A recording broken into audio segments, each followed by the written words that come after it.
Assalamualaikum warahmatullahi wabarakatuh. Teman-teman, kembali lagi di channel YouTube saya, Hairun Imam. Gimana nih kabar kalian? Semoga kita semua selalu diberi kesehatan, kemudahan, dan juga limpahan rezeki dari Yang Maha Kuasa, teman-teman ya.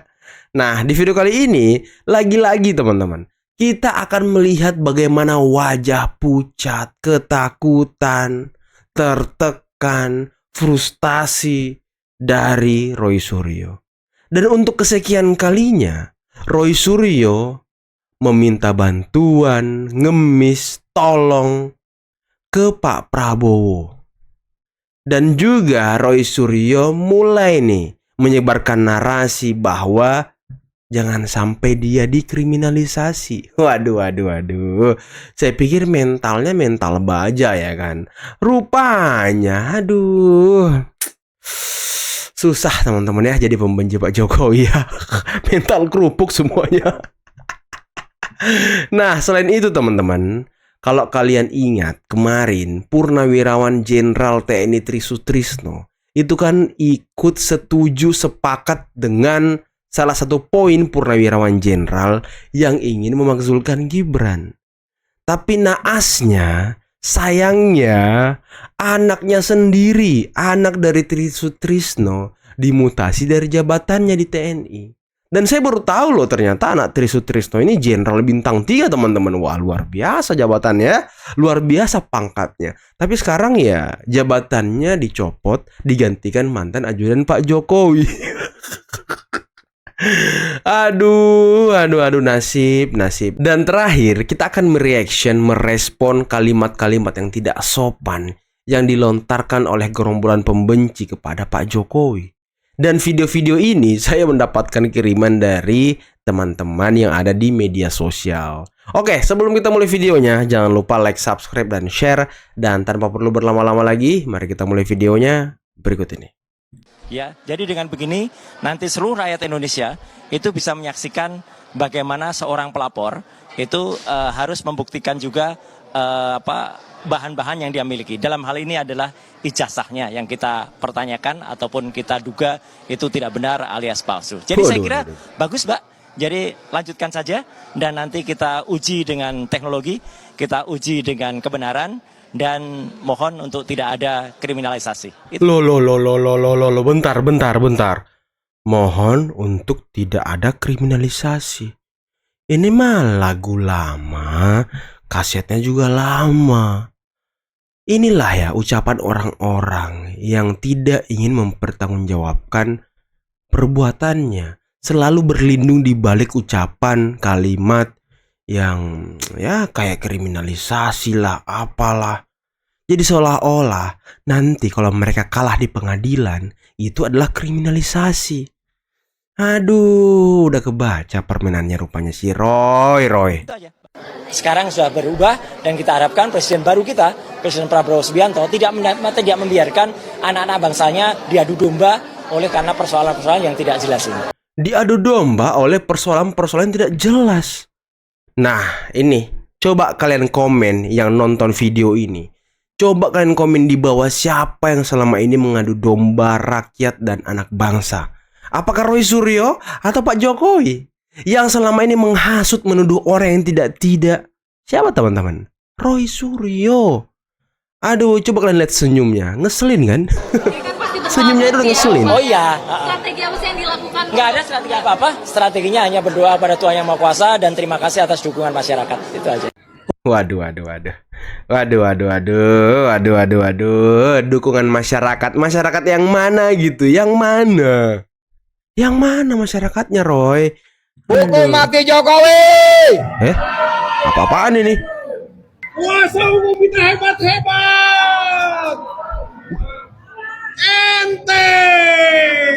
Enteng. Kita siap perang. Ingin meruntuhkan keadilan, maka kita juga harus melawan secara politik. Siap saudara-saudara melawan secara politik. Ini kakek siapa nih? Ini kakek siapa nih? Tolong dikondisikan. Aduh, ini kakek siapa ini? Kasian banget ya kan. Sudah tua begini masih aja teriak-teriak. Awas pak, nanti urat lehernya tuh putus. Kan bahaya gitu. Kasian banget orang tua ini ya. Tidak ada pilihan lain saat ini juga. Waduh. Rakyat harus menang. Ini komedi apa ini? Ya Allah, komedi apa ini? Ya Allah, gebrak-gebrak meja. Aduh.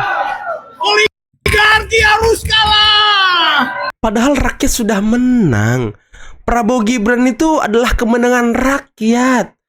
Aduh, kasihan ya orang kalau udah tua tuh agak-agak gimana gitu teman-teman ya. Anak mantan Wakil Presiden Tri Sutrisno, Legend TNI Kunto Arif Wibowo dimutasi oleh Panglima TNI Jenderal Agus Subianto.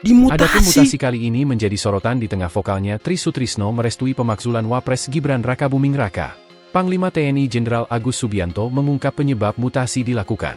Dirinya menegaskan rotasi dan mutasi perwira TNI ini adalah upaya memperkuat organisasi dan meningkatkan efektivitas pelaksanaan tugas pokok. Hal senada disampaikan Kapuspen TNI, Brigjen Kristo Mei Sianturi. Ia menegaskan, mutasi TNI ini dilakukan sebagai bagian dari upaya memperkuat organisasi dan menjawab tantangan strategis yang terus berkembang. Waduh, kasihan banget ya anak Tri Sutrisno ya. Padahal Jenderal Bintang 3 kalau nggak salah teman-teman. Dan konon kabarnya beliau ini baru 4 bulan menjabat, langsung dimutasi. Aduh, apakah ini ada hubungannya dengan sepakatnya Bapak Tri Sutrisno terkait dengan pemakzulan Gibran? Tapi gimana menurut kalian teman-teman? Coba komen di bawah ya. Kemudian, Legend TNI Kunto Arif Wibowo saat ini dimutasi menjadi staf khusus KSAD. Sementara posisi Legend Kunto sebelumnya yakni Panglima Komando Gabungan Wilayah Pertahanan, Atai Pangkogabwilhan I. Padahal Kunto Arif Wibowo baru menjabat sebagai Pangkogabwilhan I pada 7 Januari 2025. Kini posisi itu digantikan oleh Laksamana Muda TNI Hersan. Sebelumnya, Laksda TNI Hersan sendiri menjabat sebagai Panglima Komando Armada 3. Perlu diketahui Laksda TNI Hersan tercatat pernah menjadi ajudan Joko Widodo pada 2014 hingga 2015. Waduh, mantan ajudan Pak Jokowi yang menggantikannya. Waduh, kasihan banget ya. Niat hati bapaknya ingin memakzulkan Gibran, anaknya yang kena mutasi ya kan. Aduh, nasibmu kini ya kan.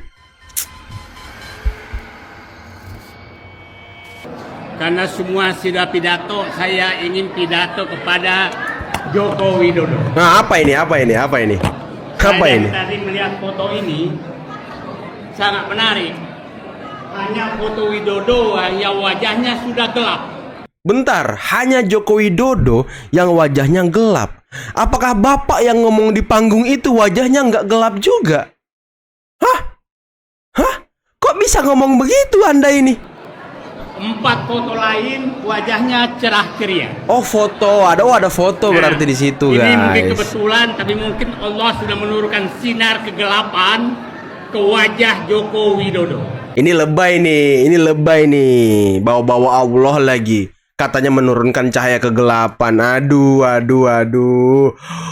Udahlah, jangan bungkus-bungkus agama, gerakan-gerakan kalian. Agak-agak lebay, geli gimana gitu ya kan dengernya. Wahai Bapak Joko Widodo, lebih 10 tahun kau bikin bangsa ini gila terhadap kelicikanmu. Makin lebay. Wahai Joko Widodo, kamu sudah persiapkan anak dan menantu kamu dan membawa semua orang menjadi penyembah kelicikanmu untuk merebut kekuasaan. Aduh, katanya Pak Jokowi mempersiapkan anak, mantu dan lain sebagainya sebagai presiden, sebagai pemimpin dan lain sebagainya. Padahal faktanya tidak begitu. Sudah berapa orang yang menjelaskan kalau Pak Prabowo sampai 5 kali minta ke Pak Jokowi untuk Gibran sebagai cawapresnya. 5 kali loh. 4 kali Pak Jokowi menolak. Kelima kalinya Pak Jokowi juga tidak mengatakan iya. Tapi Pak Jokowi mengatakan ya kalau seperti itu, kalau itu mau koalisi tanya aja sama anaknya. langsung diserahkan ke anaknya. Dan Pak Jokowi tidak bilang iya. Aduh. Wahai Joko Widodo, Lebay. saya tidak tahu, siapa tahu kamu sedang mempersiapkan cucumu Jan Etes untuk berkuasa juga selanjutnya. Wahai Joko Widodo, kami bangsa Indonesia sudah capek dibikin gila oleh satu keluarga dari Solo. Aku enggak. Mungkin cuma Anda. Saatnya seluruh bangsa Mungkin cuma Indonesia Mungkin cuma Anda dan kelompok Anda. Saya enggak. Mungkin cuma kelompok Anda yang jumlahnya mungkin hanya 50-an orang. Tapi ini secara kebetulan kok mangap-mangap orangnya nih. mengakhiri kegilaan ini yang dibuat oleh keluarga Joko Widodo. Lawan katanya lawan di. Para jenderal sudah menyadari bahwa untuk mengakhiri kegilaan yang dibikin oleh keluarga Joko Widodo, maka langkah pertama adalah turunkan Gibran. Oh, dia juga mau turunkan Gibran. Oh, dia senada gitu. Jadi gerakannya saut menyaut. Ketika kelompok gerombolan ini ya kan mengusut soal ijazah palsu Pak Jokowi, ijazah palsu Gibran, ya membuat hiruk pikuk di bangsa ini menjadi tidak stabil. Muncullah purnawirawan ini yang mendesak Gibran mundur. Jadi satu keluarga digoyang. Saya jadi curiga teman-teman ya. Gibran turun misalnya, Gibran tidak menjadi wapres lagi. Yang menjadi pertanyaan kemudian, siapa yang mengisi posisi wapres? Misalnya nih ya, misalnya teman-teman, apakah Anies Baswedan? Karena kan gerombolan ini beserta dengan sebagian besar purnawirawan jenderal ini kemarin ketika Pilpres itu mendukung Anies Baswedan. Apakah tujuannya ingin mencarikan Anies pekerjaan? Aduh. Tapi gimana menurut kalian teman-teman? Ini hanya misalnya tadi ya. Misalnya teman-teman.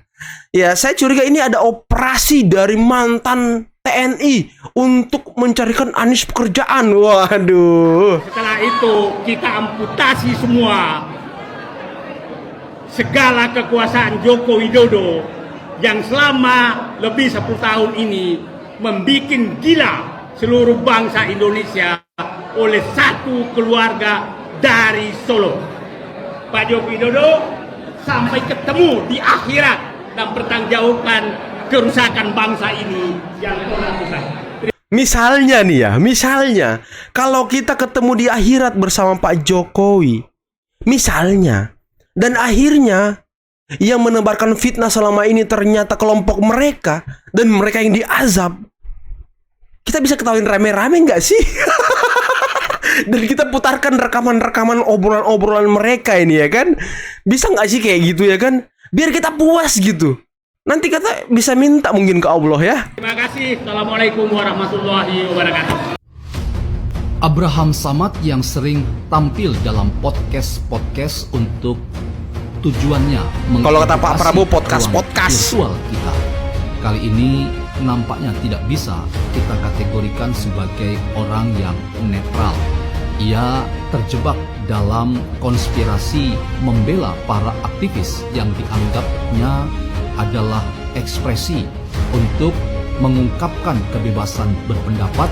Sekali lagi, berpendapat yang diekspresikan bebas itu dikatakan Abraham Samad sebagai salah satu bagian dari fungsi demokrasi yang melakukan kontrol terhadap realitas sosial.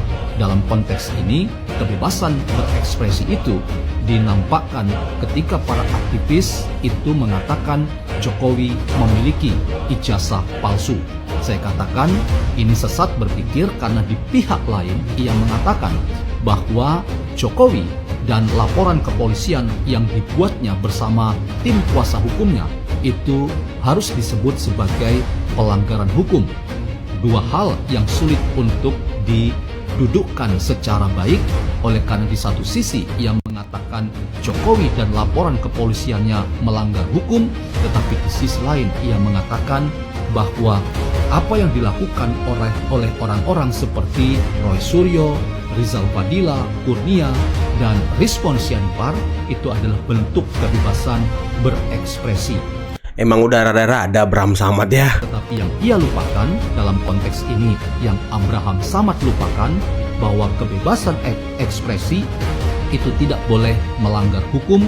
Kebebasan berekspresi itu harus menghormati juga privasi orang lain, dalam rangka orang lain juga punya hak yang sama. Betul. Untuk mencari keadilan, kebenaran, dalam rangka membela diri dari tuduhan-tuduhan yang diarahkan kepadanya. Dalam konteks ini, Jokowi sedang membela diri untuk melihat bahwa sudah ada kebebasan berekspresi yang kebablasan, yang membuat akhirnya hak-hak individu itu dikorbankan atas nama kebebasan berekspresi. Oke teman-teman, itulah tadi beberapa video yang bisa kita simak, yang bisa kita saksikan pada kesempatan kali ini. Dan menarik ya, bagaimana Roy Suryo semakin gelagapan, semakin panik, semakin pusing, stres sepertinya, karena Pak Jokowi sudah mulai melapor ke polisi dan mulai melawan mereka, gerakan-gerakan mereka nih teman-teman. Dan tadi sangat mengejutkan bagaimana anak dari Bapak Tri Sutrisno ternyata dimutasi dari jabatannya, padahal baru 4 bulan menjabat dan digantikan oleh mantan ajudan Pak Jokowi. Aduh, nasib ya. Ingin memakzulkan Gibran, ingin menjatuhkan Gibran, malah anak yang dimutasi teman-teman. Ini mungkin namanya senjata makan tuan kali ya. Aduh, kasihan banget. Tapi gimana menurut kalian terkait dengan video-video tadi yang bisa kita simak, yang bisa kita reaction terkait dengan ucapan-ucapan gerombolan pembenci yang katanya ingin menghukum mati Pak Jokowi, yang katanya ingin ya melawan perang dan rakyat dan segala macam. Dan tadi kata Said Didu, ya Said Gaduh kalau kata orang ya, katanya nanti di akhirat kita lihat, kita bertemu ya kan. Emang lucu-lucu orang-orang ini ya. Kalau saya bilang sih orang-orang ini selalu overacting teman-teman, overacting, dan juga selalu playing victim gitu, suka playing victim. Mereka yang menyebarkan fitnah, mereka yang menyebarkan hoax selama ini, mereka yang menyerang Pak Jokowi selama ini, mereka yang mengadu domba selama ini. Kok malah Pak Jokowi dibilang suka mengadu domba? Emang aduh, agak-agak kelompok ini teman-teman. Oke, mungkin cukup sekian dulu video kali ini ya. Jangan lupa like, subscribe, dan share videonya. Kepala saya udah agak stres mendengarkan ocehan-ocehan kelompok itu teman-teman. Jadi tolong, aduh, ini kiriman-kiriman video netizen nih, aduh, bikin kepala sedikit pusing. Harus kita tahan sakit hati kita untuk mereaksinya teman-teman. Dan untuk teman-teman, untuk kalian yang masih stay sampai detik ini, wah kalian luar biasa. Kalian sangat tahan dengan ocehan-ocehan gerombolan pembenci ini. Oke, jangan lupa like, subscribe, dan share. Dan saya akhiri, billahi taufiq wal hidayah. Wassalamualaikum warahmatullahi wabarakatuh.